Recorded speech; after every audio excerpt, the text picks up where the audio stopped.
बिस्मिल्लाहिर्रहमानिर्रहीम। मैं मोहम्मद शहजाद हूँ और आप मेरा यूट्यूब चैनल देख रहे हैं। नाज़रीन, आज बात करेंगे आसफ़ अली ज़रदारी साहब के ऊपर। आसफ़ अली ज़रदारी साहब को एक नोटिस भेजा गया नैब की तरफ से 15 जून को, जिस पे फिर आसफ़ अली ज़रदारी साहब पेश भी हुए। उनसे मुख्तलिफ सवाल भी किए गए। आसफ़ अली ज़रदारी साहब ने कुछ जवाब भी दिए, वो भी हम आपके आगे रखेंगे। और वो मसला क्या था, क्यों नोटिस भेजा गया? एक अपार्टमेंट है न्यूयॉर्क में जिसका वो मसला है, क्योंकि अब वो बिल्कुल खुल के सामने आ चुका है। आसफ़ अली ज़रदारी साहब ने वो किस दौर में ख़रीदा, कितने का ख़रीदा, कितना उसका टैक्स अदा हुआ, ये सारी डिटेल मैं आपको इसी व्लॉग में बताऊंगा। लेकिन उससे पहले मैं एक और बात करना चाहता हूँ। पाकिस्तान को अगर बचाना है, पाकिस्तान को अगर बचाना है तो पाकिस्तान के अदारों को मजबूत होना पड़ेगा। अगर पाकिस्तान में इंसाफ कायम करना है, गरीब आदमी और अमीर आदमी के साथ एक जैसा इंसाफ करना है, तो भी पाकिस्तान के अदारों को मजबूत होना पड़ेगा। गरीब के लिए कानून, अमीर के लिए दूसरा कानून, अगर इसको ख़त्म करना है तो पाकिस्तान के अदारों को मजबूत होना पड़ेगा।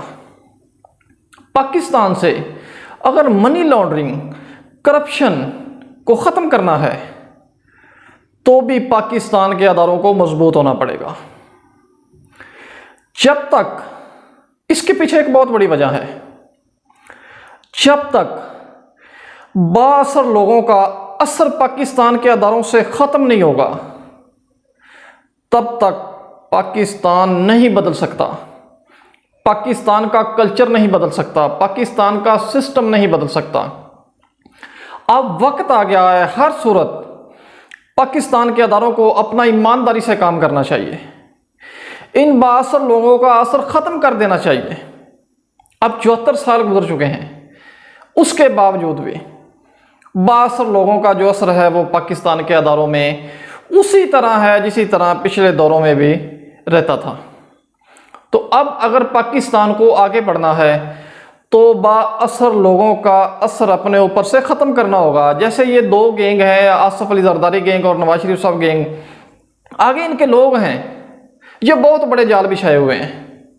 ये मुख्तलिफ तरीक़ों से पाकिस्तान के अदारों को कमज़ोर करते आए हैं, अब भी कर रहे हैं। लेकिन जब तक, मैं आपको बता दूं, जब तक पाकिस्तान के अदारे अपना फंक्शन नहीं करेंगे, अपना ईमानदारी से काम नहीं करेंगे, पाकिस्तान आगे नहीं बढ़ सकता, पाकिस्तान तरक्की नहीं कर सकता, पाकिस्तान उन ममालिकों में शामिल नहीं हो सकता जो कामयाब ममालिक हैं। अब बात करते हैं आसफ़ अली ज़रदारी साहब की। आसफ़ अली ज़रदारी साहब को नैब ने एक नोटिस भेजा 15 जून को और आसफ़ अली ज़रदारी साहब उस वहाँ पे पेश भी हुए। तो नैब की तरफ से पहला जो सवाल किया गया कि जनाब आप बताएं, ये अपार्टमेंट है, ये जो प्रॉपर्टी है न्यूयॉर्क में आपकी, ये आपने खरीदी है, ये पैसा कहां से आया और पाकिस्तान से न्यूयॉर्क में कैसे गया? तो आसफ़ अली ज़रदारी साहब ने इस पे कुछ टाइम मांगा कि मुझे कुछ टाइम दिया जाए, मैं इसका जवाब दूंगा। अगर तो आसफ़ अली ज़रदारी साहब क्लियर होते, उनमें ऐसा कोई मसला नहीं होता, वो क्लियर होते, वो सच्चे होते, एक नंबर पैसे से ये प्रॉपर्टी उन्होंने खरीदी होती, तो वो वही जवाब दे सकते थे। लेकिन उन्होंने जवाब बनाना था, जैसे ये गैंग बनाते हैं ना, अपना कोई भी जुर्म छुपाने के लिए ये मुख्तलिफ तरीके से जवाब बनाते हैं। तो आसफ़ अली ज़रदारी साहब ने टाइम मांगा, जो टाइम उसको मिल गया, नैब की तरफ से दे दिया गया। तो उसके बाद मैं आपको बताऊं, आसफ़ अली ज़रदारी साहब ने अपने लख्ते जिगर को, यानी बिलावल ज़रदारी को अमेरिका भेजा।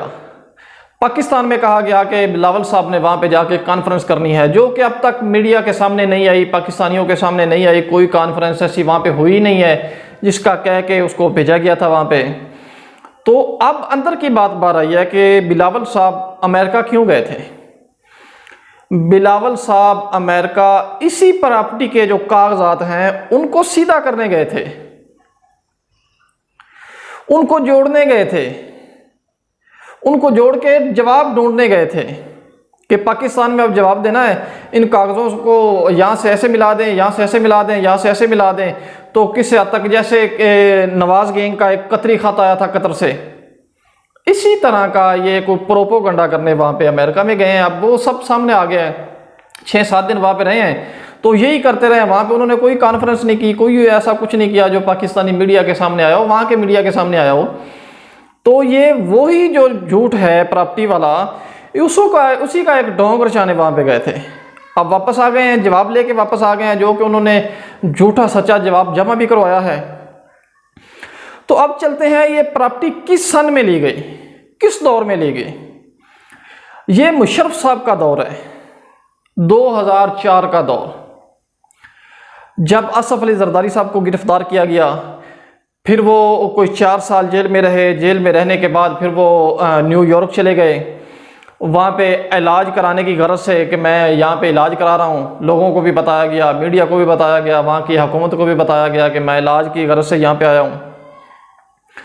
तो एक खतून है, सीमा बशकी नाम की खतून है, जिसने ये एतराफ़ किया कि 2007 में ये बेनज़ीर भुट्टो साहबां और आसफ अली जरदारी साहब ने ये मेरे से अपार्टमेंट ख़रीदा था।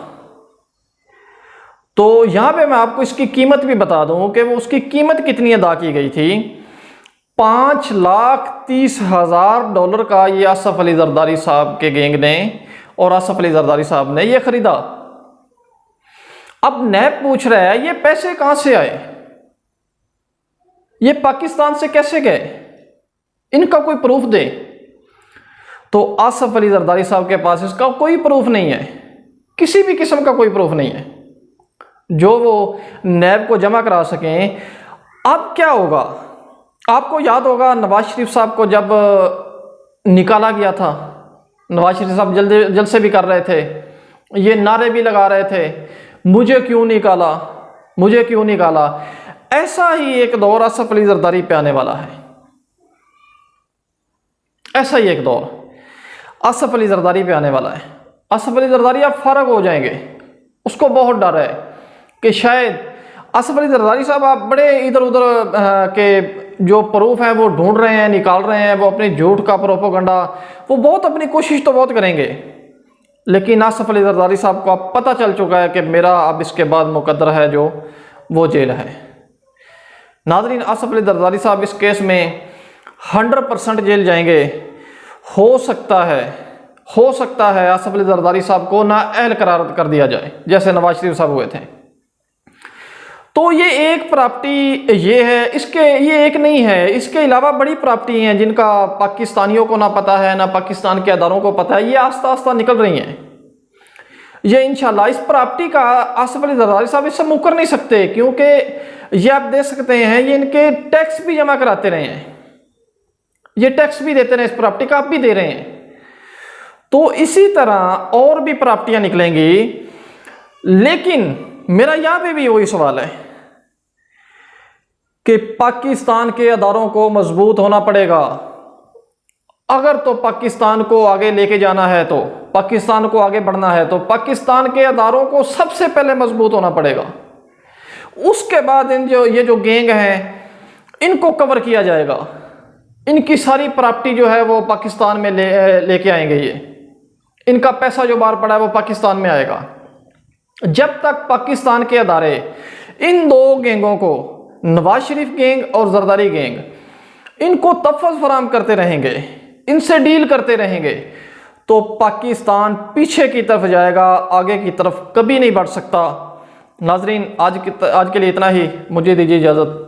अल्लाह निगहबान।